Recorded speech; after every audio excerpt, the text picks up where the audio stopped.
shut down his channel. You have a problem with that, not gay Johnny? No, Sensei. No notifications. Oh, it's with the leg.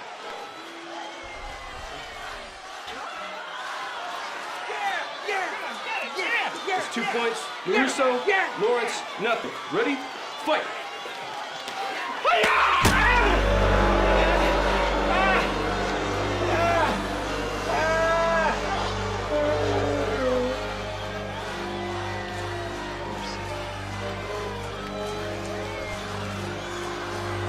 Yeah! Get everybody back! Beep, beep, yeah!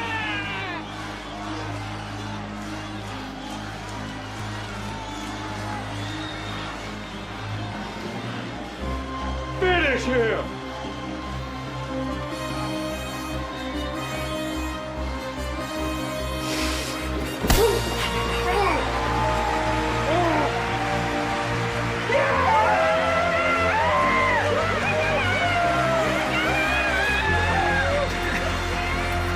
Monetizing you in the morning.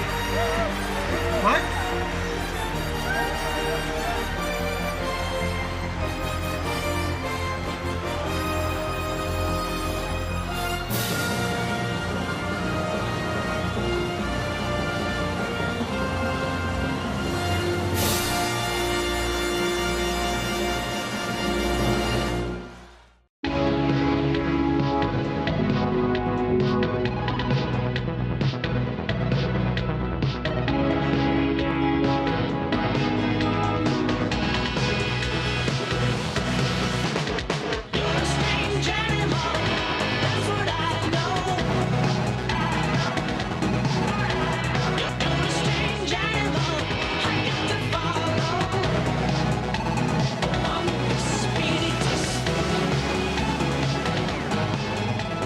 Called Authentic African Dance. Because I watched Black Panther. I think that's how they did it. Got your spear I'm knife late to out. the party. I finally watched Black Panther this week, for those who are not Mug Club members, and I thought it was so laughably bad at parts. I understand why some people liked it, but I'm sitting there watching going, hold on a second. Here's a lady in traditional African garb with a spear on a Tesla. I don't... It fits, come on. And I am upset that I had friends recommend this to me. All right, we have a fantastic show today. We have Mr. Brexit, Nigel Farage on the show. Boom. Yes. We have Owen Benjamin on the show. Boom. Boom. And then we have Lauren Southern on the show. Boom. Kapow! And of course, the premiere people just saw a continuation of Mug Club Kid. Gonna be really good. Going to be a really good show. And next week we have Ralph Macchio, the real Ralph Macchio, Macchio. on the Yeah. show. A lot of Not a people say, joke. is it the Nobody real? told me that. Yeah, Ralph Macchio next week on the show. Gosh, that's gonna be cool. You're not invited. We're going to have somebody else. He's going to be in your seat, matter of He's fact. sitting in my own. Falling on hard times. Little bastard. I'm gonna All right. And we're going to talk about, by the way, question of the day before we get in. Policy-wise, those who thought President Donald Trump would be a disaster, I had a bit of a wait-and-see attitude, but I will admit, policy-wise, I think I was wrong. I think the last week has been pretty damn good to taxes. So I want to know, at what point do you admit that or do you say that you're wrong? Or what you think about President Trump at this point? Comment below. Also, we're coming up on 2 million subscribers pretty soon, so tell us how long you've been watching, listening, what it is that you'd like to see more, less, who knows. Producing with me in video studio, as always, is Jared, who is not gay. Follow my not gay Jared. Meet us, Crider, as long as we're not banned. With your Photoshops, your comments, your videos, a mural. Yeah. Mural's good, yeah. But speaking of things you need less of, I'm going to be on the top of that list. I can guarantee you. I do not believe so. My naked ass. It's is going to be be my shekels from the Illuminati Jew meetings. my naked ass and then my face. Not in that order necessarily. I fulfill my legal obligations, right? You didn't let me finish the statement. Legally, I'm bound, drawing conclusions. And at G. Morgan Jr., he's a sommelier. For those who don't know, he's going to be going for. You were telling me the other day that it's actually really hard to become. It's hard to become a master sommelier. Only 2. Yeah, isn't it? Hey, Sven Computer, you ready with overlays? Oh, wow. Hold on, I'll go back to you. What's the wine of the day, Gerald? We have Doubleback Cabernet. Oh, that's right. It just happens to be Not gay Jared's favorite wine. Favorite He wine. got drunk on a boat that he could not afford. And apparently post-show, there's a little bit of a shindig celebration, and this is actually your gift bottle from Steven. It's true. This is going home. It's true. with Yeah. you. It's a nice, very, for those who don't know, Brokeback. it's expensive. Yeah. Chapstick. He'll be selling it for crack very soon. Don't worry, I'm Sorry, meth. We have to get the racial stereotypes right. Heroin bridges the racial Powder. divide. There we go. Sven Computer, you ready with the overlays? VP, I'm ready with the overlays. I have a big announcement regarding my social media, and that is that I completely deleted it. It's no longer there. Oh, well, that's healthy. Yeah, that's healthy. And I mean, you can check if it's still there. And if you check it, that's on computer. Totally uncomfortable. By the way, today we're going to be getting a lot of people asked after the Venezuela video with John Oliver, the rebuttal, debunking this sort of myth of the Nordic socialist states that are successful. So we're going to do that today. We're going to get into that because we'll be talking about news with Nigel and Lauren and Owen. So we'll get into that evergreen segment there. But there's other news of the day. A new whistleblower now claims that Steve Bannon allegedly used personal data to try and suppress the black vote. This is a quote from CNN. It says, Mr. Bannon sees cultural warfare as a means to create an enduring change in the American politics. One thing, Sven Computer, you notice, this was the headline, but you and I both went in for a quote. The guy doesn't say that Steve Bannon used it to suppress the black vote at all. It says nowhere anything about black vote. No, it says nowhere, nothing. It says nothing. That's good. Oh, I must have misread that. No, I didn't misread it at all. They got it wrong because the data actually showed that would have been just as effective. Okay, Steve Bannon hiding in black people's closets. That would have worked better. That does scare me. Also, by the way, really quickly, this is the whistleblower, for those who don't know, in question. I am concerned that we made Russia aware of the programs that we were working on, and that might have sparked an idea that eventually led to some of the disinformation programs that we've seen and the interference that we've seen from Russia in American elections. Holy crap, it's a male lesbian feminist. How is that even possible? A Canadian hipster one, no less. I feel like a cosmic wormhole was created in a parallel socialist basement-dwelling universe. And I think you heard wah, wah, wah, wah, wah, wah, wah, wah, suppress black vote. Yeah. In there somewhere. Exactly. Okay, Jared, you said, right? Yeah, you can watch the whole thing. I encourage you to, yeah. No, going back to the bed thing, I had a friend who chastised his wife for having an irrational fear of sharks. And I said, that's not irrational at all. That's a very rational fear. He's like, no, she thinks they're under her bed. I'm like, oh, yeah, yes. There's a good chance. Like, that is irrational. That's highly irrational. There's a good chance, though, Steve Bannon is under your bed, suppressing your vote. Right. And sometimes he puts on a shark Not head. outside the realms of possibilities. He puts on a shark head because he likes to have a laugh. But seriously, though, whistleblowers, by the way, can be a real pain. We've actually, we've had problems here with, in La Rocada. Whoa. Yeah, Sven Computer. Not get Jared's queer. Okay, that's not exactly okay. He is a queer. I appreciate it. Yeah, thanks for ratting on your fellow Lados. Wow. Soros. Have you learned nothing? Wow. They have hotlines for that, all right? You don't have to... Elon Musk, by the way, is back in the news. That's always a good topic to cover. We don't get anger with that. Because it's Thursday, Tesla data confirmed that the wrecked Model S was, in fact, an autopilot when it hit a truck at 60 miles per hour. Oops. Of course, quick to brag on it was Elon Musk himself, tweeting, what's actually amazing about this accident is that the Model S hit a fire truck at 60 miles per hour and the driver only broke an ankle. At an impact that speed, usually it results in severe injury or death. Timing, Elon. Timing. Geez. He went on to tweet, and especially when taking into account that it was a female Oriental AI robot behind the wheel, for which we have uncharacteristically low expectations. We're going to get hate mail. I'm so scared. I only drive 10 miles. 10 miles per hour. My little robot feet, no touch the pedal. I'm robot. Why you don't give me long feet? Why you bite my feet? I'm robot. My shoes are slipping in. Almost seems senseless. I need tighter shoes. Thank God I'm a learning computer. Wear a phone book. I'm too short. There's not a high to come. I go 6 miles an hour. Just because it's my favorite story of the week, a man in a local news story almost got his purse stolen, and he made really clear that he was not going to be giving up his Louis Vuitton bag. Hopefully we get him as a guest. Roll clip. Give me your bag. And I was like, you're not getting my Louis Vuitton. I worked very hard for this. I got my bag. You can pry it out of my cold, dead hands. The confidence is actually well earned when you realize he's a black belt in Tudo. So Oh. He looks like the guy who killed Versace. For people who don't when you watch it, he so loved that bag. If the next words out of his mouth were, "I love this bag.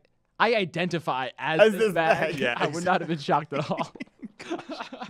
I hate 20. They talked about how it has such deep meaning. It just means expensive. Yeah, it's expensive, so you get to be catty with other gay guys about it. But I would like to have him on the show, absolutely. You think about a purse, if it's loaded, it's a weapon. So Russia, by the way, because it's in the news, we have to, because, it's a show, news, Thursday. $4 billion Crimea bridge, but they finished it. But Vladimir Putin, I said Putin. This is gonna be. We're gonna get fat. I'm gonna get so much hate mail for this. Hey, it's Putin, and he's a great man. He's led his country. You believe in the Western propaganda? He's real chill. He wanted to be the first across the bridge, but he was beaten by a cat. Cat got to it first. So That cat, by the way, was never seen again. Till he was fingered actually as a ringleader in Catbridge Analytica's Russian data collecting cat scandal. So that's, yeah. Oh, yeah. Here we go. 12 miles It's is nothing. almost like he thinks that he's above the law. 12 miles is not nothing. There's no doubt he was juiced. Yes. 100% chance. At the very least, he was on EPO litter. They actually called Jared to come take care of the problem. He knows how to kill pets. This is true. Nake Jared has a long and brought in storied the history specialist. killing Being pets. Putin. Like this. Hey, speaking of killing things, a 25-year-old Texas man is in serious trouble after he was posing as a 17-year-old high school student in order to relive his glory days in the basketball squad. It's like High School Musical meets rape. So the real story from Dallas News: Sidney Bouvier, Gilstrap Portley. That's a bunch of names. Jacob Heinrich Smith. His name is my dates. Underage girls. Began the school year at Skyline High School. I want to make sure I get this right because a lot of moving pieces. There he enrolled, claiming to be a Hurricane Harvey refugee. So necessary. A little late. Months later, he transferred to Hillcrest High School, where he dated a 14-year-old classmate and joined the basketball team. Of course he would. Yeah, it makes you feel good that that's in your own backyard in the United States. Lest you look down your nose at other nations. Of course, by the way, this is highly illegal, and once it was discovered, the school was preparing to expel him, pursue legal action. So he just slapped on a pair of tits and and went on to win the female state wrestling title. So all is well that ends well. The dude could still be dunking on bitches today if he did that in the first place. You just gotta do a little estrogen. Think about this, though. Transageism is far more rational than transgenderism. I mean, at one point he was 17. It's true. And you can have a young kid with a high IQ or an adult who has a 4th grade learning level. So it's far more reasonable. At one point, he did experience it. He did. He's never had a vagina. I don't really like the path we're going down. It almost seems as though we're excusing this. How stupid do you have to be to see a 25-year-old man and think he's 17? I mean, is it like a Not Jay Garrett kind of? They were probably watching too much of the CW network. Yeah. They're watching it where 35-year-olds play 18-year-olds and recruit for sex cults. They were looking at state championship trophies for basketball. Between Arrow reruns. All right. Okay. This is a story that I was vetoed in the pitch meeting. We had to cover. A Canadian woman has now been detained, and that seems remarkably mild when you hear the rest of the story, has been only detained after getting angry at Tim Hortons, defecating on the floor, and proceeding to hurl it at the employees. So usually we would withhold judgment from these kinds of stories, say, all right, wait till all the evidence comes in. Yeah, words like allegedly. Allegedly. But in this case, we have very damning footage. And look, make sure we have to blur this for the. I know this is so. That's a lot. Look at this. Hold on. You know what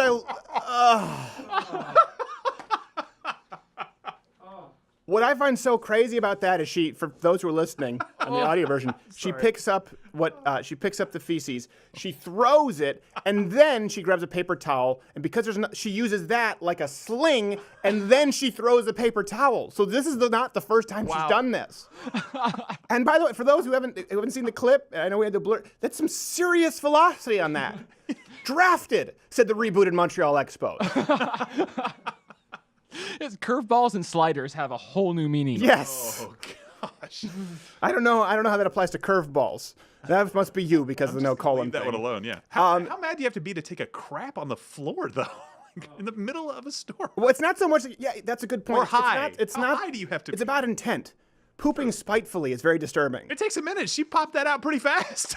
I mean, it's like she can do it on command. It's anger poop. Yeah. Tim Hortons isn't even that great, by the way, but their donuts are the shit. Oh, come on now. You're giving us all work. That's Morning Grinders level, okay? We're better than that. All right. So, but actually, I think here to discuss, we do have to discuss. I always wonder also what happened to Jane Goodall. Yeah. Apparently, this is Coco the Monkey. The movie, by the way, Congo Sucked, which was loosely based on Jane Goodall. That's not true. None of it is true. I just wanted to make sure that we have enough time to bring on our next guest actually to discuss this issue. Really? Is the Prime Minister of Canada, where I was raised. I think, do we have him here? Prime Minister Justin Trudeau, are you here, sir? Yeah, thanks for having me, Stephen. I think what's most important for people stateside to understand is that this is not in any way representative of all the citizens of Canada. I don't think any of us thought that it was representative of all the citizens of Canada. No, I don't think that's the issue. While at the same time, I want to extend a hand of grace and understanding to our oft maligned and misunderstood shit-throwing community. No, see, I don't who think have that's been a vibrant and rich addition to Canada's people kind. I don't think that's an actual subset. That's not a community at all. Stephen, I found that contrary to Yeah. your approach in the United States, here in Canada, conflict is not our first course of action. And I don't know the upbringing of this young Canadian lady in the Tim Hortons. And until I've walked a mile in her steamy shoes. No, see, it could not be less relevant. Her upbringing. And when this is the problem. This is why of how we as Canadians have failed again. See? Our shit-throwing community, Steve. All right, listen, Prime Minister Trudeau, this is... I don't think this is a crime. Shame. I'm sorry. I don't think this is a cry-worthy story here. No, okay, what's it else? Get rid of him. All right, Prime Minister Justin Trudeau, everybody. That's enough. We shouldn't have him on the show anymore, Prime Minister Justin Trudeau. It's the same story every time. He's also very difficult to frame properly. He is, and he's highly predictable in his responses. Bizarre arms, too, as well. Never know. Rewind that footage for those who missed it. Find an Easter egg. We apologize. There we go. Okay, so no strong opinions on that, on the flinging feces? No? All right. No. Okay, so let's get to this. We got a lot of feedback on this. We've talked about this, for those who are not Mug Club members, in the Daily Show quite a bit, this idea of the Nordic socialist model. Yeah. Right, we hear this quite a bit. And this was used, well, they keep moving the goalposts, and that's what's important here, right? We hear socialism's worked. So now we hear, well, places like Venezuela didn't do socialism correctly. Right. Even though they were being praised not long ago by Sean Penn and politicians. Everybody on the left, and Bernie Sanders. So they keep moving, and they say, well, hold on a second. The Nordic countries, we should model those. And don't take my word for it. When I talk about democratic socialism, I'm not looking at Venezuela. I'm not looking at Cuba. I'm looking at countries like Denmark and Sweden. Is it really possible for someone who calls himself a socialist to be elected president of the United States? Well, so long as we know what democratic socialism is. And if we know that in countries in Scandinavia, like Denmark, Norway, Sweden, in those countries, healthcare is a right of all people. In those countries, college education, graduate school is free. In those countries, retirement benefits, childcare are stronger than in the United States of America. Okay, a couple of things here. We're going to get to actually the Danish Prime Minister who said, that's not true. Pointing at me. But I think it's important, okay, Marley was dead to begin with, is people need to understand that these Scandinavian countries, they don't owe their success to socialism. They actually became very wealthy, first off, under free market economies, and then later imposed, by the way, in some form, in some ways they're certainly further to the left of the United States, but in other ways we'll get to, like corporate tax rates, not even close, but later on, after they built their economy, imposed some high taxes and large welfare states. So for instance, 1870 through 1936, Sweden was the fastest growing economy in the world. But after 1975, when the Swedish started expanding the welfare state, its economic growth started to crawl. After that, Scandinavian countries began reducing the size of the governments. If you look at it, okay, growth, all right, implement a welfare state, and then standstill, and they start reducing it. So since the 1990s, the total taxation of the Swedish economy as a percentage of the GDP has fallen more than 5%. Yeah, so I wanted to interrupt real quick on these points. Like, a lot of people will believe this. A lot of people will believe what Bernie Sanders just said. Right. And so it's all of our responsibility. It's not Stephen, hey, great job, you go get them. Everybody tune in. Pick out these points and be able to tell your friends, because they're going to believe that this is true because the media won't call him on it. It is very You're not common. gonna see that anywhere else, so you have to do it. We all have to. Well, and by the way, do it with us too. We have these sources up. You can see the overlays here on the screen. I want you to call us on this, okay? Yeah. I want don't just nod your head with what we're saying. This is the opposite of Trevor Noah saying his audience shouldn't watch Fox News and Oliver. We want you to watch what they say entirely, and then watch what we say. And if we're wrong, call us out, which I'm sure I'll get something wrong today. So one thing too, these places, it's the purity they try to argue. Like, well, it's not real socialism, Venezuela. You think that a place like Sweden is more socialist than Venezuela? The Prime Minister of Denmark just recently said, again, the Nordic model still isn't socialist, okay, Bernie? Socialism involves abolishing the free market, returning the means of production to the people's government, like in Venezuela. That's what social. So this is one thing that people often do. This is the bait and switch, right? They go, well, it's worked in Nordic countries where they have socialized health. Hold on a second, that's not socialism if there's one thing. Right? And certainly not if you're saying, well, it didn't work in Venezuela, it didn't work in places like Cuba because it wasn't real socialism. That's the importance here is the consistency of standards. Okay? They're mostly free market economies in these Nordic countries. Literally riding the coattails of capitalism. Yes, exactly. It's almost like then they have to either collapse or get back on the coattails of capitalism. Well, something that's very surprising to a lot of people is even though they have very high income taxes for individuals, okay, corporate tax rates for businesses are mostly, as a general, significantly lower than the United States. So Denmark, Denmark, you son of a bitch! Sorry, people, which one do you do? It depends on how I feel, how my throat feels. I like both. Denmark's corporate tax rate. Anyone know what it is? It's pretty high. I mean, pretty low relative. Sorry. He's like, I said the wrong thing. 24%. I screwed that one up. Norway, 27%, which is high. Sweden is 22%. Wow. The U.S. is, under Obama, was 39% was the highest, if you're looking at the corporate tax rate. And now evil right-wing Trump wants to lower it to 26%. Which is still higher than Sweden. Still higher than most. But he has bad hair. Yeah, that's true. And I just love this, by the way. In case, but you don't have to take my word for it. In case you think I'm making this up, as far as the Danes and being a little bit tired of Bernie regurgitating this on American media unchecked, tail of the tape. The major political parties on the center left and the center right would oppose many of the proposals of Bernie Sanders on the regulatory side as being too leftist.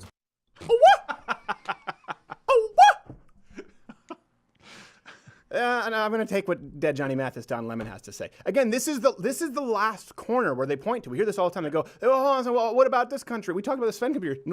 Obviously North Korea is further along the trail than socialist. But if you look back in the 1950s, North Korea, they had growth. A few days ago, how they had a high growth rate on par with South Korea for a while, and then crashed. Beep, beep. Yeah, exactly. Because you can fake this for a while. You can just take the money and pay for it in the short term, like we saw. By the way, we also saw with Venezuela. While you guys were praising it, we're still going to call you. You don't get to get. There's no get out of Venezuela free card there. Yeah, no, we've done the exact same thing with some of the socialistic kind of programs that we've implemented in the United States after successful periods of economic growth, and we tend to do that every single time we succeed. Then we try to give everybody free stuff, realize it doesn't work, and go back to working hard. Right. I hope that happens again. I hope we go back to working hard. Yes, the consistency of standards, though, here is really, it's an important point. The only places they have left to point to are these Nordic models who survived their socialism by diluting it with capitalism and with the corporate tax rates. And something else that's really interesting, I'll get to in a second, but again, this is another myth that they claim the Nordic model would work here in the United States. The comparison is asinine, but hear them say it first. And I think we should look to countries like Denmark, like Sweden, and Norway, and learn from what they have accomplished for their working people. He wants America to look more like Scandinavia. That's right. That's right. And what's wrong with that? Okay. I think there's a lot wrong with this. A couple of things here. Several things wrong. Part of what... Okay. They're almost inadvertent ethno-states. Yeah. They were for a long time, the Scandinavian. Part of the reason the model works in these countries is that they are incredibly small. Yeah. Right? Very, very small, entirely homogenous populations with a very industrious culture. Okay, do you think that it is more likely or less likely to take something that barely worked in these countries? Again, people can't even afford used cars in Denmark because of some of these taxes, and they're scaling it back. Is more likely or less likely to work in the United States?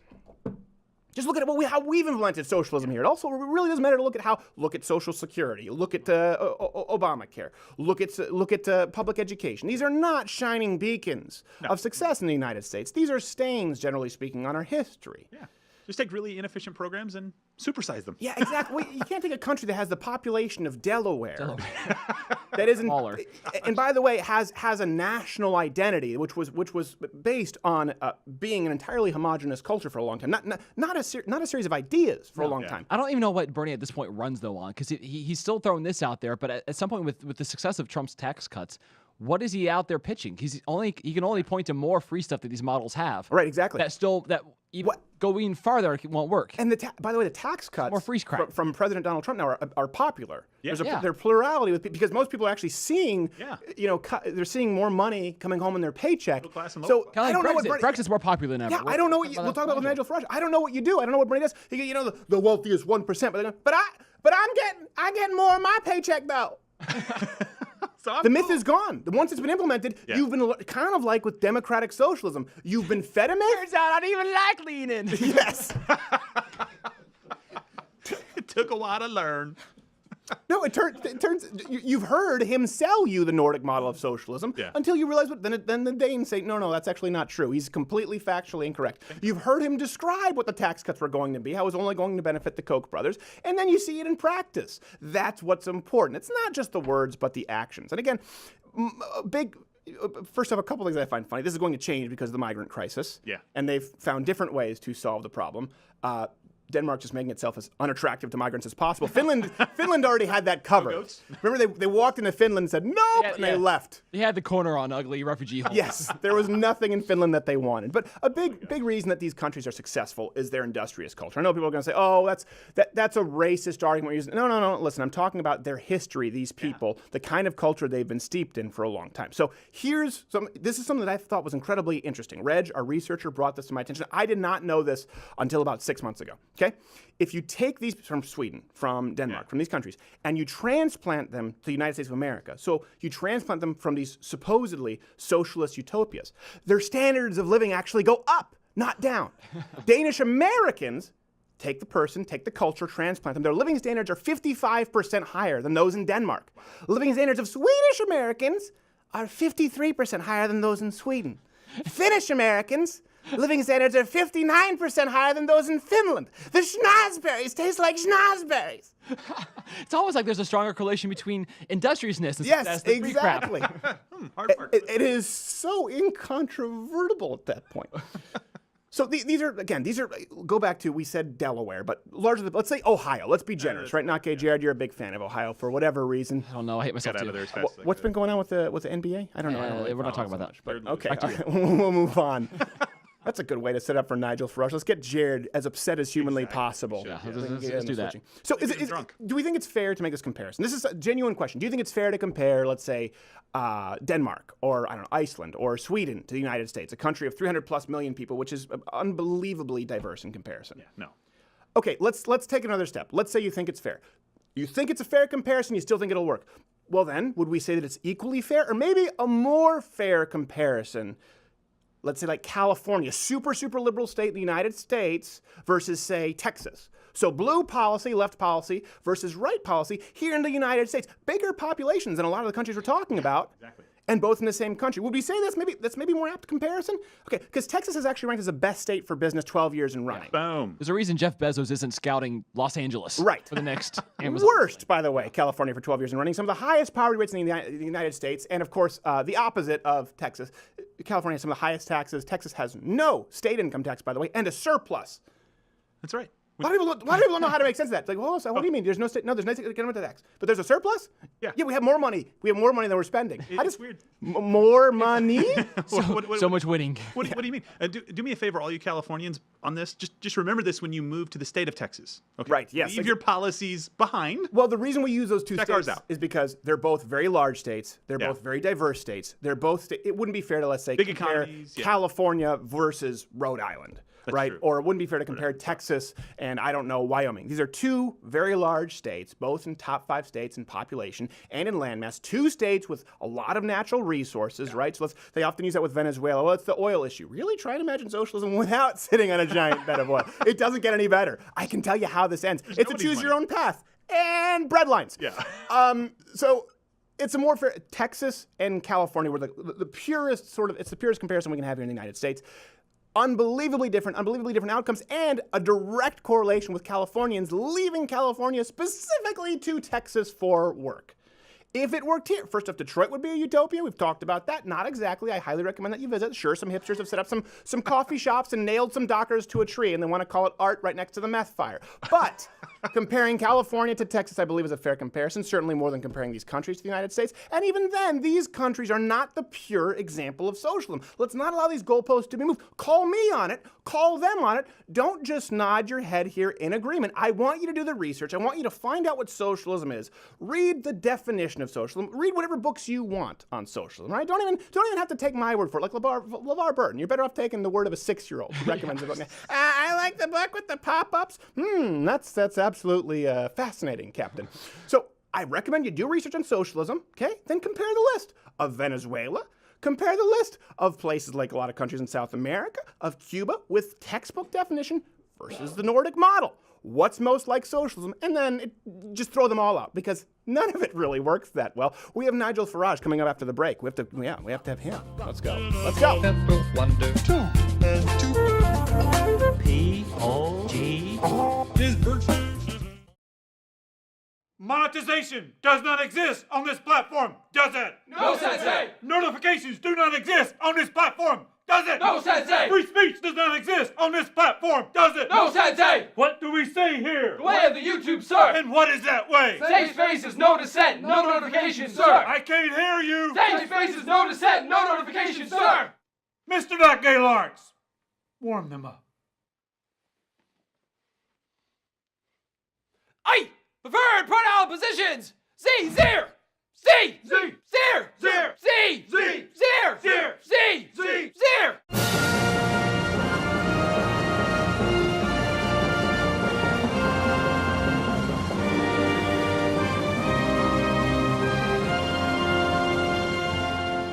Today I didn't even have to use my AK. I gotta say it was a good day. Our first guest, woo, I love him.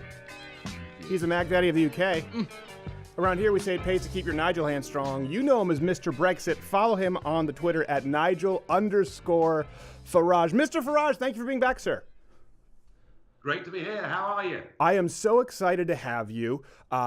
Big week internationally. So we have international guests here on this show. A couple of things I wanted to get into. I know it's topical. I know you don't have a ton of time, but one thing that is incredibly interesting is you've proposed that Donald Trump be nominated for the Nobel Peace Prize.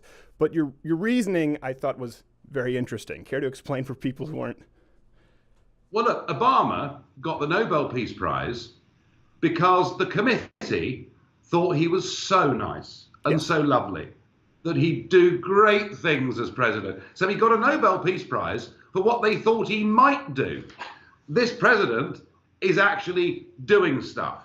And okay, I know in the last 48 hours, Rocket Man, Kim, is saying, oh, I might not go if you demand total denuclearization. But look, already, what the president's achieved by talking tough, by not appeasing bad people, what he's also achieved by persuading China that they absolutely have to put proper sanctions on North Korea. Right. Already, we've had a summit between North Korea and South Korea. There's going to be a meeting. The Singapore meeting will happen. So I think the president is making stuff happen. And if anyone deserves a Nobel Peace Prize, it's him. And so after the summit, I'm going to go to the European Parliament and start a petition to ask European politicians to sign it. I mean, it could be quite a small signature list, but I think it's the right thing to do. And it puts them in a corner because talk about losing faith in your institutions if you compare this. Although, to be fair, President Barack Obama did have a beer summit with that police officer and that black guy. I remember that because they preferred Blue Moon. That was a big deal here in the United States, so baby steps. Let me ask you this, Mr. Farage. So people here keep talking. First off, how do you get along with Prime Minister Trudeau? Have you spent any time with him?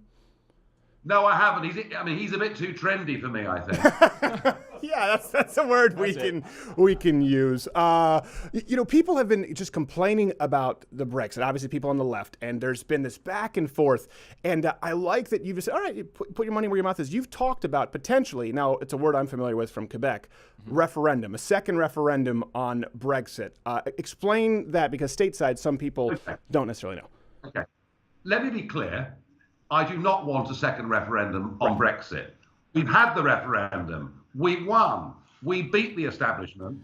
It was never supposed to be the best of three. But what we have here is we have much of our political establishment who are doing everything they can to water down Brexit, to delay Brexit. And if they can, and I'm talking about the Tony Blairs of this world and people like that.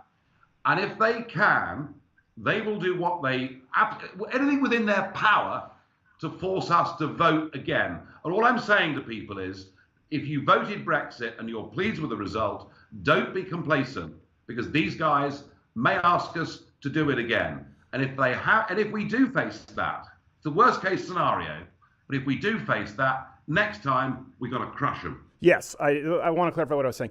Best 3 out of 5 is my belief when it comes to this. Best 3 out of 5. It's like when you're playing wall ball as a kid. 3 out of 5. We'll go 3 sets. Best of 7.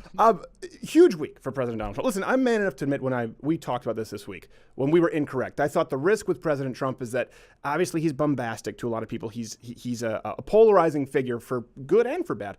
And I thought, that could hurt Republicans in the long run. It seems to me, after these last couple weeks, first off, the tax cut is wildly popular, which is very, very hard to do with any kind of an economic proposal, let alone actually a piece of legislation. Then you have Iran, North Korea, and now, of course, the embassy in Jerusalem. I wanted to get your take on this. I had actually listened to your radio show, and you talked about how this was a good thing. Actually, I think you said it was imperative for the United States Embassy to be in Jerusalem. But I was very confused because during the election, during the Brexit, the media said that you were, of course, racist, anti-Semitic, and all of the above. So clarify. Of course. yes. Oh, come on, please. I'm homophobic. Add to the list. Go on. Naturally. Do you know, nobody had ever called me anti-Semitic until I attacked George Soros and his unnecessary intervention in, our world right across the West. But you attack Soros, they call you anti-Semitic. Right. Look, I tell you what's really important here. Trump stood before the American public and said, I will do this, this, and this.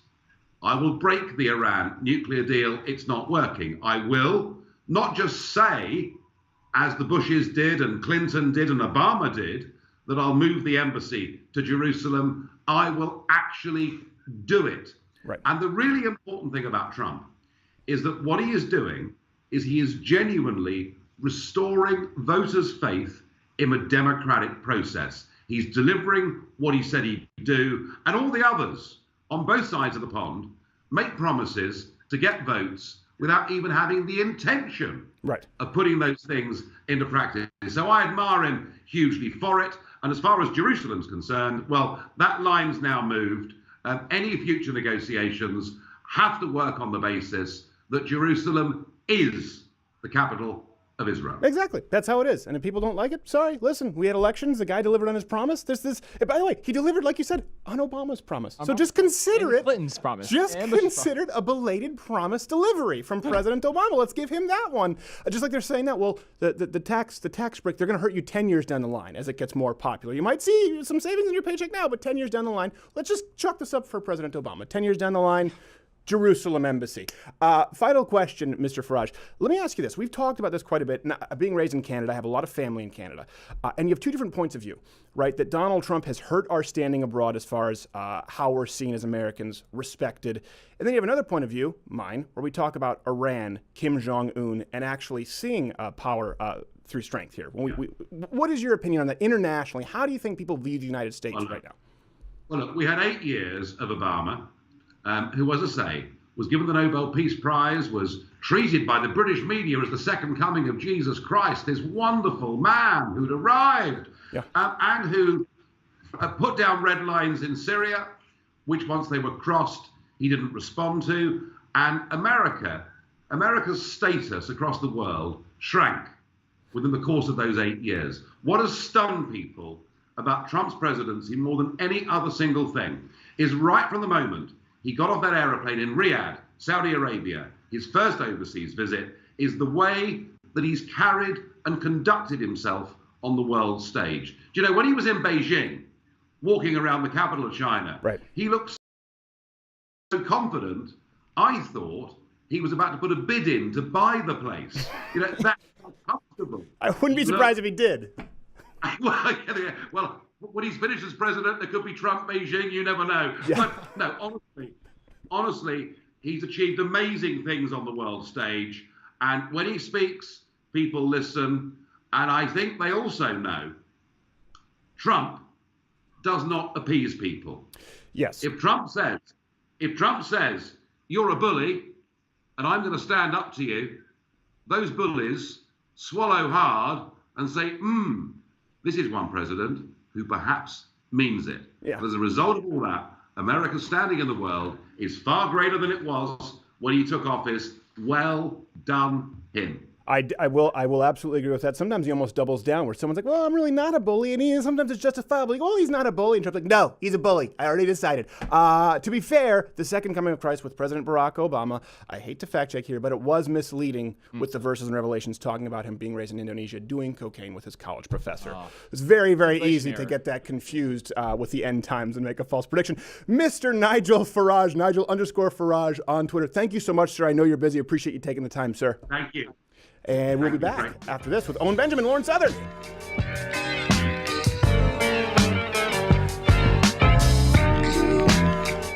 It's live read time. Usually it's the Mug Club live read, but this week we're actually going to talk about something. We're incredibly appreciative, and we do need you to sign up at louderwithcrowder.com/mugclub to support the daily show. But this week we want to talk about someone who's supported our show an unbelievable amount, and that's Walther Firearms. They've been a sponsor for the show for a while. It started out with us just being fans of the firearms. It's such an easy sponsor to have because we always tell people, like, listen, there are plenty of great firearms out there, okay? We're not saying the Walther, but we just recommend you try the Walther. Go to a gun range. I just tried it. I'm like, I wasn't even on my radar. Yeah, it just made it so easy to awesome. shoot. And of course, we've done several videos at the gun range where we've taken people for their first time. Every single time they either went on to buy a Walther or wanted to buy a Walther, but they couldn't because they were too young. I've seen in the last Change My Mind because she was not 21 years old. Little known fact, you can't buy a handgun unless you're 21. So this is their PPQ, their full-size model, easiest firearm to shoot. Just Google Walther PPQ reviews, and then this right here is, of course, what a lot of us carry at Loud With Crowder. Now look, check, make sure it's unloaded.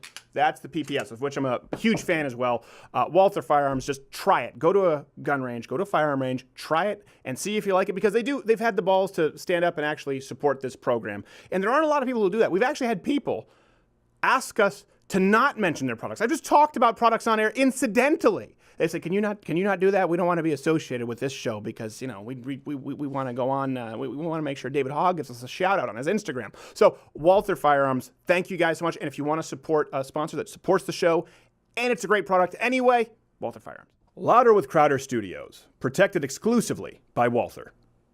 And now for Hubba Crowder eating blueberries. Oh boy, the blueberry. This is a good blueberry, and I get so much more of them now with people joining the Mug Club at louderwithcrowder.com/mugclub, because they can buy me more blueberries and shit. Oh, I got a shit. Oh, Bob, gentle. I hope everybody joins up, but I won't feed me more blueberries. Oh. Patience. Oh, more blueberries. Thank God for Mug Club. Listening to all the things you can't hear. No matter where I could always be together. You should know.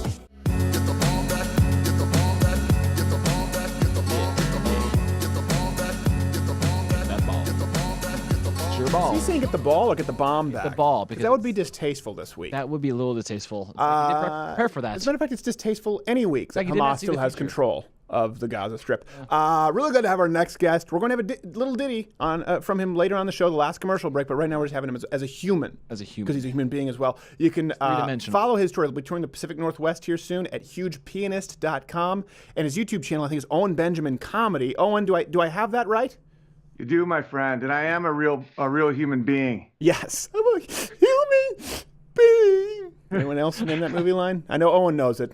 People watching 2 Minutes Crowder. We really should update our lower third. Yeah, you really should update our lower third. I realize your lower third still has your Twitter on there. I'm sorry. It's like looking at a ghost. Open wounds. I was just on Gavin McGinnis's CRTV show, and it listed everyone's Twitter, and it just said mine banned. And then someone searched at band, and they're like, no, that's a pornography advertisement. Steve banned in pornography. It's weird. Yeah, it's very bizarre. Very bizarre genre. Hey, speaking of bizarre, you were telling me this during the break. A Pittsburgh newspaper editor said you were an alt-right, something along those lines, got fired, right? Which is incredibly rare for you to put one over on them. So hats off to you. It was really exciting, and I only know it because my wife is actually even more spiteful than I am. So she will keep up on the people that have lied and slandered me, and she just comes in today and she's like, that guy who lied and said you were this racist alt-right guy, the editor got fired. And she was like, how great is that? I'm like, baby, I love that you love me and we're not enemies. It's rare that happens, so you got to savor it when it does. Was he fired because of what he said about you, or was it incidental? He was also doing it to like every Republican, like just anybody on the right. Yeah, so I think that it just started adding up to the point where he got axed, which was great news. But now you're not as special. I'm not. You know, I'm not as special, but I am starting to think that the news may be lying to us. Yes, I think they might be misleading. Kind of like we spoke about earlier. I know your song later is about Palestine. You know, 50 some people dead in the conflict. Listen, loss of life, tragedy. But then you look, it was 20-something, I think, were convicted terrorists or suspected terrorists. That's what we call that. I mean, at a certain point, and then why were babies there to begin with? Ever think about bringing your baby to inner city Detroit there, Owen, leaving it on a liquor store corner? No, I feel weird when he's in like the rain. To be fair, I was only rating mustard gas, so it's a little different. Because in law, you have to factor in intent. And this is what I found so interesting about, because you never know about the Middle East. It's been a mess for a long time, but I was watching it, and you see like Western media, like New York Times, and they're like, all these people want is to be neighbors and peaceful. And then you see like these crazy Palestinians be like, no, we want to kill the Jew disease. And they're like, no, that's not what they really want. And they're like, no, all of them. And Christians, like, that's what we want to do. And I'm like, they're telling us what their plan is. Right. So many disease. I don't think you know what you're. No, we feel pretty good about it. Yeah. Do you want me to pull the room? Hold on. One minute, Paul Krugman. Should we sleep on it? No, we're good. No, we're good. This is not a sleep on it kind of issue. Operator. It never changes. They were tweeting about it. Like Hamas has like a Twitter handle that's like, if you retweet 100 times, we will blow up Jew for you. It is. Well, by the way, at scary guy. Not necessarily the dialogue you'd hear from an alt-rightist. I don't know, alt-righter. I don't even know. With Owen Benjamin. Yeah, I don't even know what that is. I don't even know what alt-right even means. Yeah, I'm not entirely sure anymore either. They've tried to use it to mean like it's basically they want everyone to think that all alt-right people are Ed Furlong from American History X, pre-redemption. Oh, right.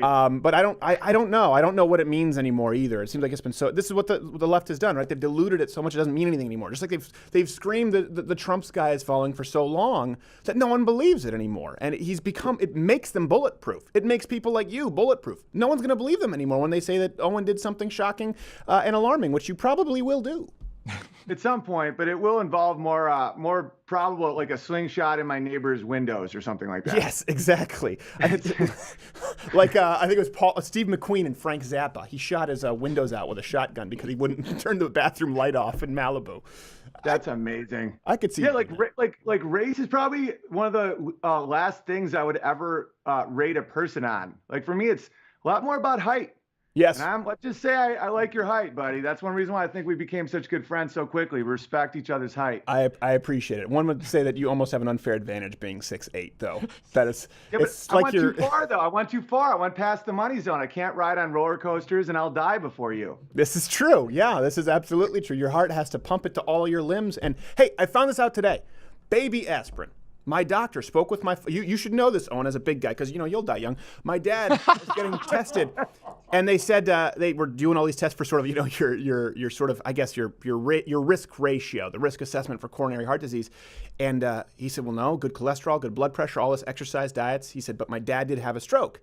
And they said, do you take a baby aspirin? He said, every day since my father had a stroke, I think in 1997, 93, I can't remember exactly. And they said that entirely eliminates the genetic component to stroke and almost completely eliminates early stroke period, provided everything else is normal, you're healthy. So take a baby aspirin, maybe you'll make it to 64.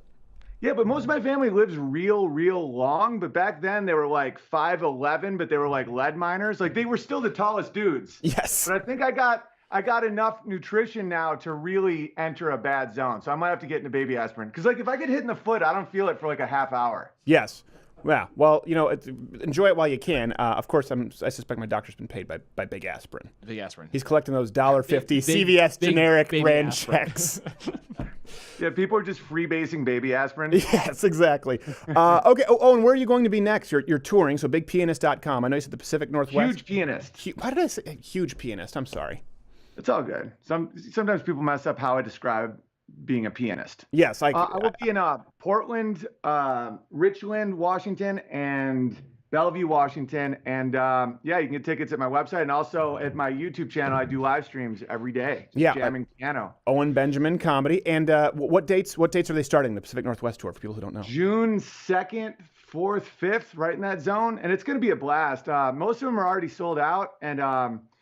And now I'm starting to not get protested like I did because I think people jumped on me because of the trans kid thing and then a few other things. And then once you research me, you realize I'm not really that protestable, and then they kind of die out like teething children. That's what's happened with us after the Virginia Tech show, kind of with SMU. People realize everyone's having such a good time, which is it's a gift when you're not living for that. Right, exactly. We don't live for the headlines. Protests are incidental. We just want to do a show like you. There's some people who show up and they just want to protest. We want to do the show, and I think people when they show up and they see everyone laughing, everyone having a good time. That's why comedy is so important. They go like, oh, maybe maybe I'm the asshole, if they're there protesting. So it's disarming.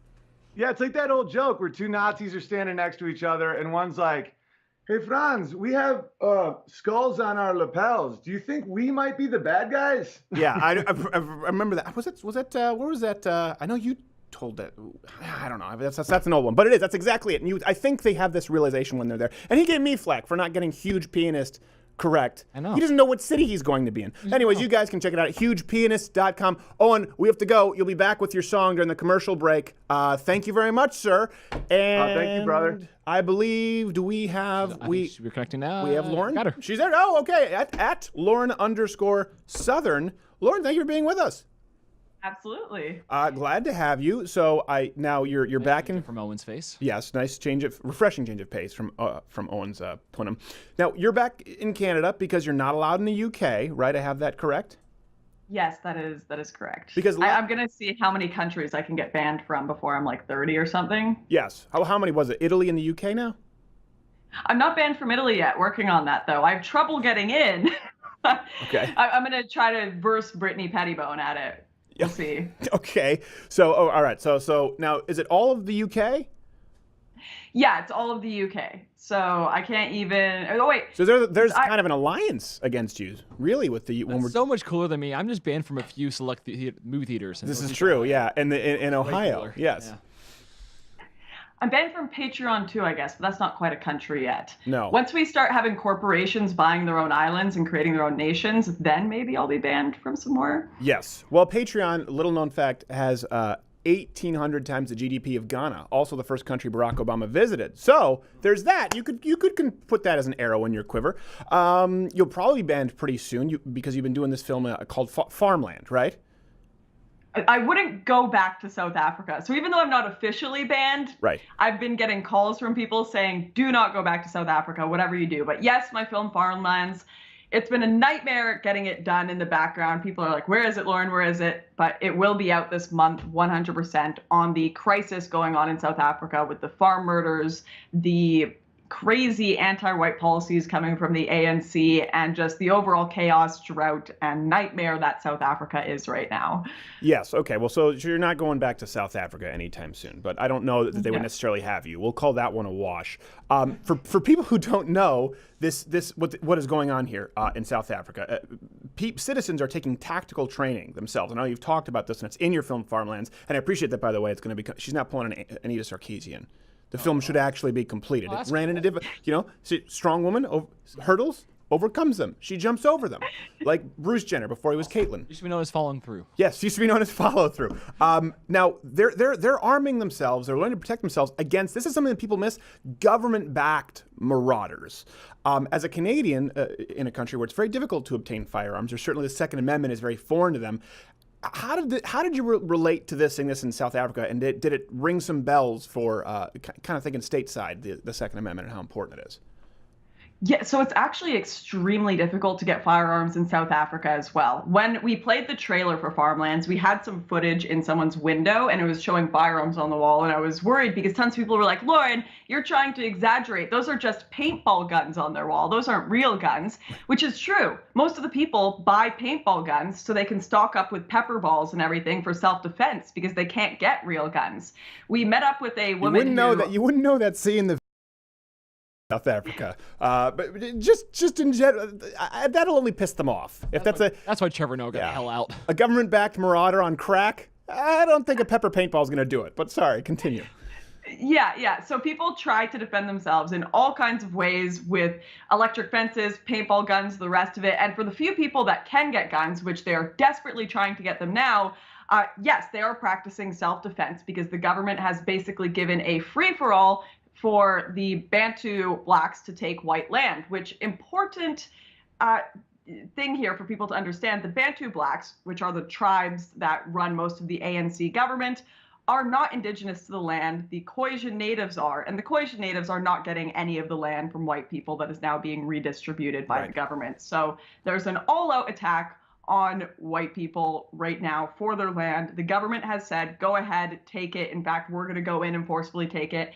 And the Boer people are training with whatever they can get. If they can get guns, they're using that. If they can get paintballs, most of it is just for self-defense purposes. Go back there and tell them not to use the paintballs. I would tell them, be better off just sharpening pointy sticks than paintballs.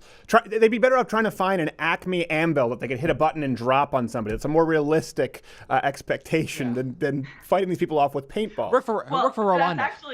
That's actually a really good point. There's this one girl who I met with, and this will be in the documentary. She runs one of those paintball studios who sells stuff to the Boer people and to people who just actually want to go paintballing. Don't use the pepper. She actually has a time in her head. She's like, on Thursdays at about 4 p.m., people come in and break in with guns. She's been beaten with a pipe a couple times, had to go for serious psychological, kind of... That'd be legitimate PTSD, not a feminist had a conservative show up at their conference like yours truly. Legitimate PTSD. Exactly. You get hit with a lead pipe, we'll give you that one.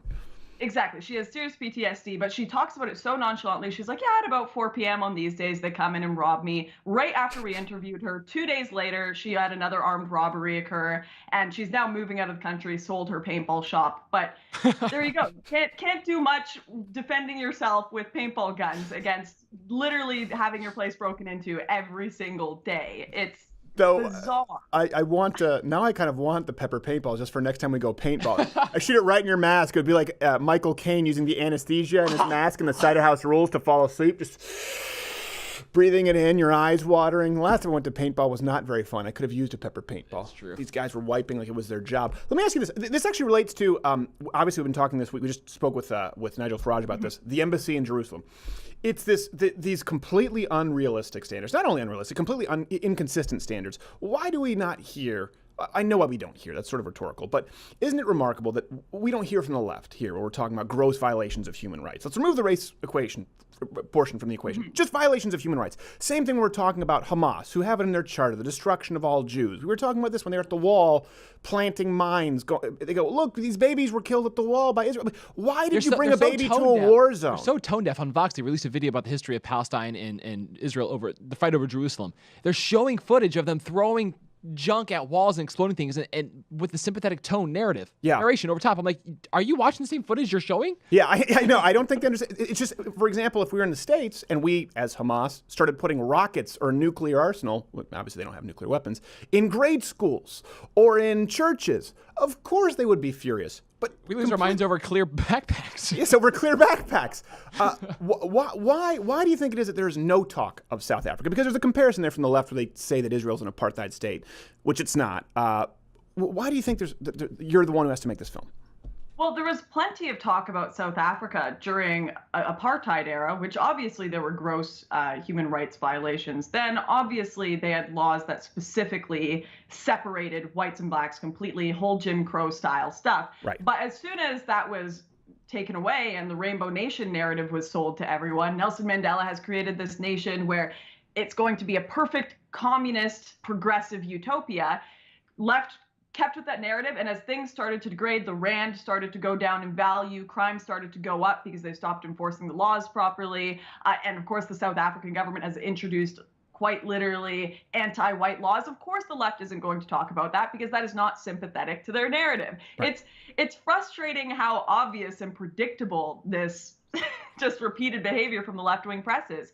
And there's been a few pieces that have come out about me and my documentary on the Root and Vice, and all of them are saying this myth of white genocide. And I've never even called it white genocide in my documentary. I've just said it's genuine policies against whites. They like to blow up what I say and make it sound like a crazy alt-right narrative, which it's not. It's just purely facts that's going on the ground. Right. So the only coverage I've seen from this has been smearing these poor farmers who are not political people. They're not right-wing or left-wing. They're not nationalists or anything. They're people who have literally had crimes committed against them, have family members tortured, and the left-wing press has no interest in talking about it whatsoever. They don't want to humanize white people. They just had an article come out in BuzzFeed that said how white women use strategic tears to get what they want. What? maybe some people are just sad and it doesn't matter what skin color they have. Maybe some people are just oppressed and it doesn't matter what skin color they have. Yes, that's true.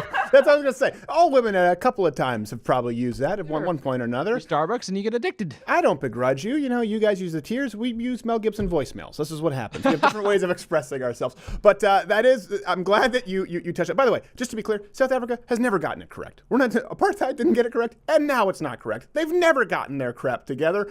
Go Marxism. And with Israel, by the way, and I know you've gotten crap from the alt-right, so I'll talk about this because of your just believing that Israel has a right to exist. So I think the press is mistaken there. I've gotten the same kind of flack. With Israel, when people compare it to an apartheid state, go, hold on a second. If a guy says, hey, let me in, and I say, well, why? I won't kill you.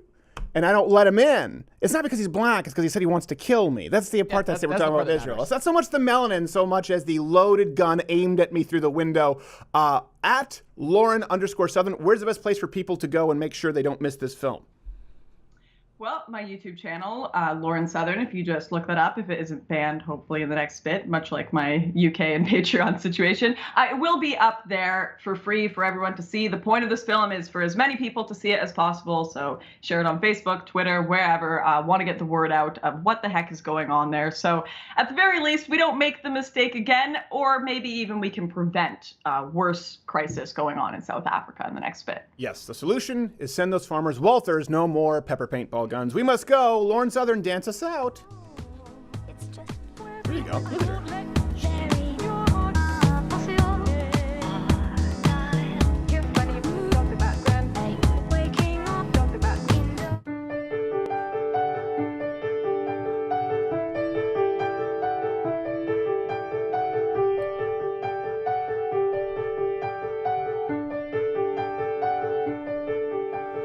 Thought Hamas was a dip made from lots of chickpeas. It turns out it's a bunch of dudes who think Jews are a disease. They tried to break through the border with mortars and shards of broken glass, but they got distracted when they saw a goat's ass. Oh, sweet Palestine. Oh, oh, oh, oh, sweet Palestine. The Middle East is always confusing to me, especially 'cause the media lies. But I typically side with the people not advocating genocide. Hamas has an active Twitter account and tells people to be a hero. And being a hero doesn't mean being good, it just means killing Ben Shapiro. Palestinians just want people to accept their very simple demands. And those demands are that every Jew and Christian be murdered according to the Quran. Oh, sweet Palestine. Oh, oh, oh, oh, sweet Palestine. Solo.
That's what I call the narcissistic diver, also known as a Greg Louganis, and bleeding and find out you have AIDS. Humility, not in the vocabulary That of the was diver. one of the.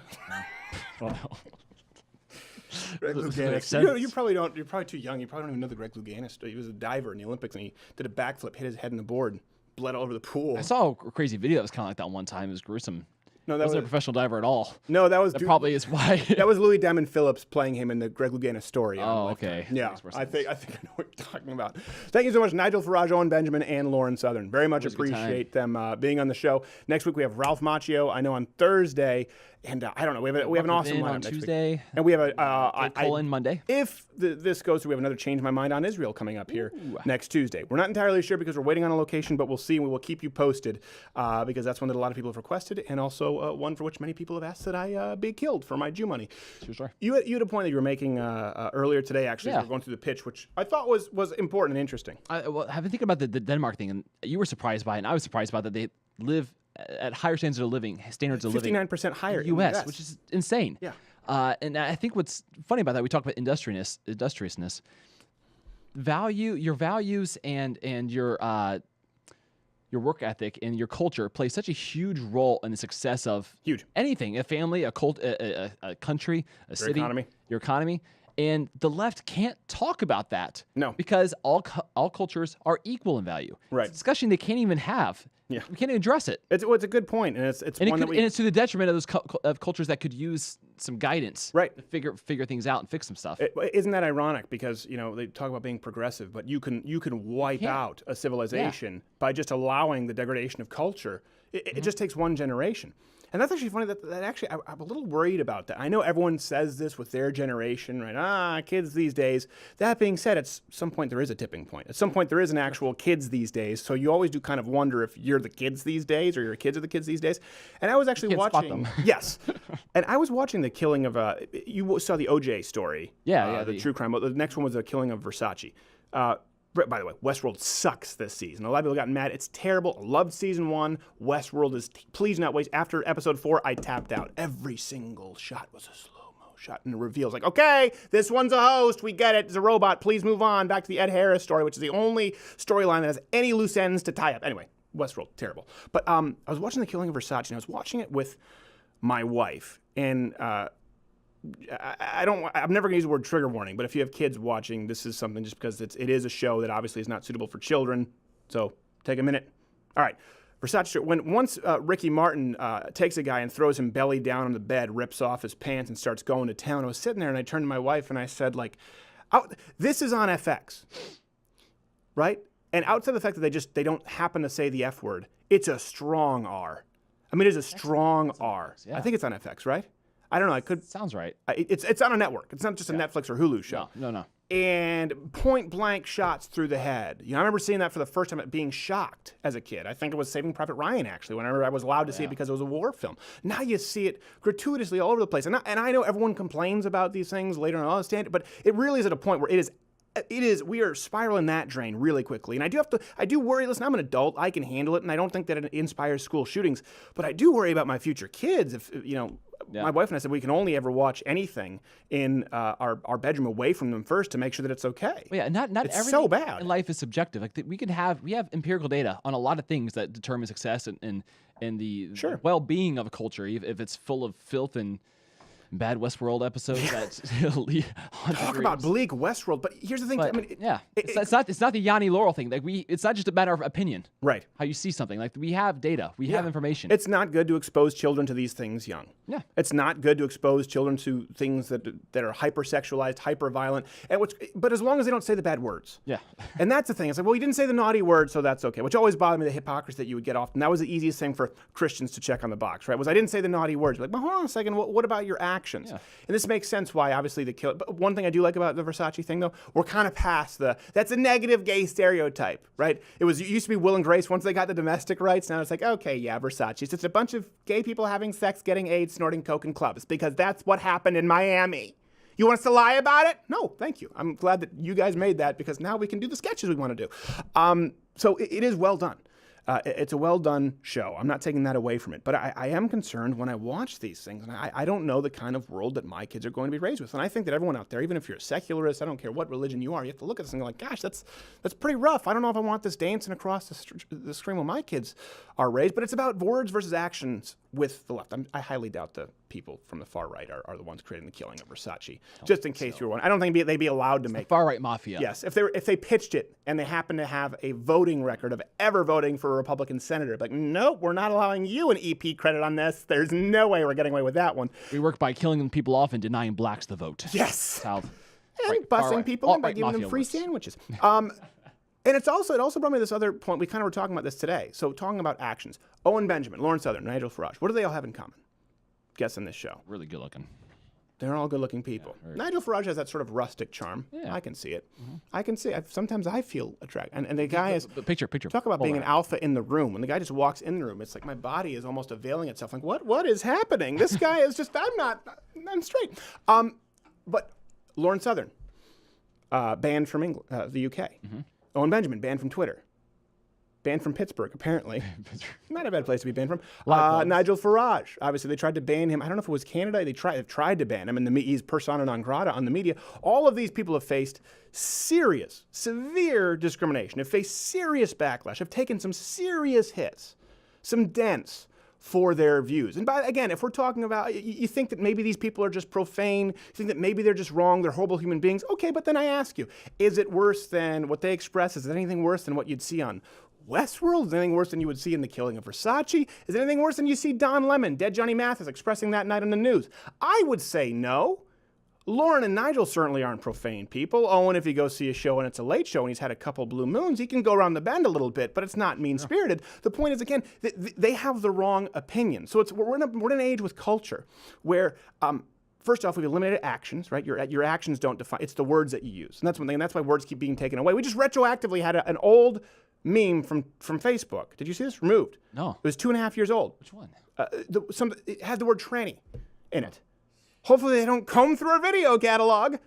They said it's now retroactively a violation of our hate speech laws. And by the way, it wasn't even anti-transgender at this point. It was a harmless punchline. Imagine if Facebook went back to like the first century, like their machines of filtering and going back and retroactively pulling things would just explode. You know what? If Facebook could just go back to MySpace or Friendster. Yeah. I mean, that's the thing. These words keep changing. But you know what? Actions, people's hearts, people's intents, those don't change. And that's pretty easy to see. And that's one thing I would say to people out there. If you look, you have to determine what matters to you. Like you said, cultures aren't all equal. No. Look at Japan. Very industrious. They do really well. But tiny plummeting Japanese bodies from every skyscraper. Yeah, it's like highest suicide rate. Chinese Mary Poppins. Balance, not just karate. Whole life, Japan.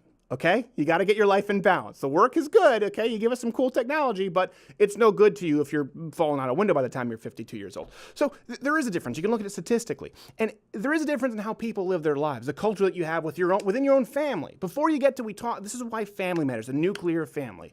Mom, dad, kids, right? If you're a kid, you want a daddy, you want a mommy in the house, you want them still together. That is far more important than putting some more money into a local public school that's failing anyway. It determines your level of success. So before we get to federal government, before we get to state government, before we get to municipal government, it is governed by yourself. As for you and your house. Socialism is like that claw machine where you think you just put one more dollar in, you're going to get it. Right, exactly. Just one more dollar. And think about this for a second. Think about how you live your life. Think about the difference between your culture, the culture between your house and your neighbor's house, the culture between, Owen Benjamin, Lauren, Nigel Farage's house. Why do you think it is that they are getting knocked so much? Now, if you think it's just because they're asses, if you think it's just because they have the wrong opinions, and so they rightfully should be banned from all the places where other people who express equally controversial opinions, certainly more hateful opinions, are allowed. If you think it's just because of their opinions and you disagree with their opinions, so you want to remove them, fine. There's no convincing you. I'm not going to fake anymore like we need to find common ground. We don't have common ground. Move along down the trail and go watch something else. But if you don't think that they deserve to be banned simply because of their opinions, why do you think they're getting banned? Why do you think they're taking so many hits? Why do you think a writer and an editor in a Pittsburgh paper doesn't want Owen to be able to perform there because of sold-out shows? Why do you think the media hates Nigel Farage? Why do you think Lawrence Southern's not allowed in the UK? Why do you think Italy hates? Do you think it's because they are always wrong? Or do you think maybe it's because if you do something important, if you do something worthwhile, you're gonna have to take some shots? And that's one thing I know we've talked about this before, but I did get an email this week from someone, you probably know who you are, in a college. And this is nothing new, asking about what do I do if I'm in college and I don't want my teacher to. Here's the deal, if you want to pass, you want to get a good grade, keep it to yourself, okay? But it's also nearly impossible to do in 2018.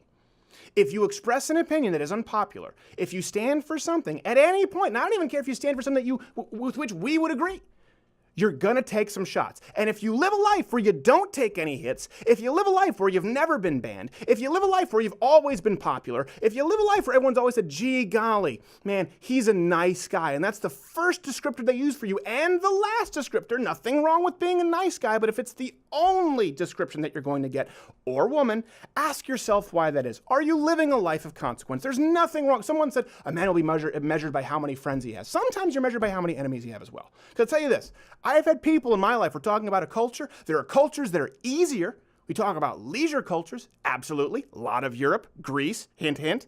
There are cultures that are harder. But you can't just have easy versus hard. You can't just have nice versus mean, good words versus bad, naughty words, as opposed to actions. You do have to, is it a fruitful culture? And is your home, as for you and your house, what are you serving? Is it a fruitful, because if it's a fruitful culture, it's never gonna be easy. If you want to have kids who can be raised in this world that we're a little bit worried about, and you want them to end up not being sociopaths, guess what? They're going to have to take some licks, and so are you. If you want to be successful, if you want to be recognized for anything more than being milquetoast, a guy who you can get along with at a party, or a girl, you're going to have to take some shots. And if you aren't, there's a strong chance, if all you're doing, by the way, is fighting the whole world at every single point, there's a good chance you're an asshole, absolutely. But if you never find yourself in controversy, if you never find yourself getting some bumps and bruises along the way, there's a strong chance that you might be living a life that is completely inconsequential. And that's no way to be, son.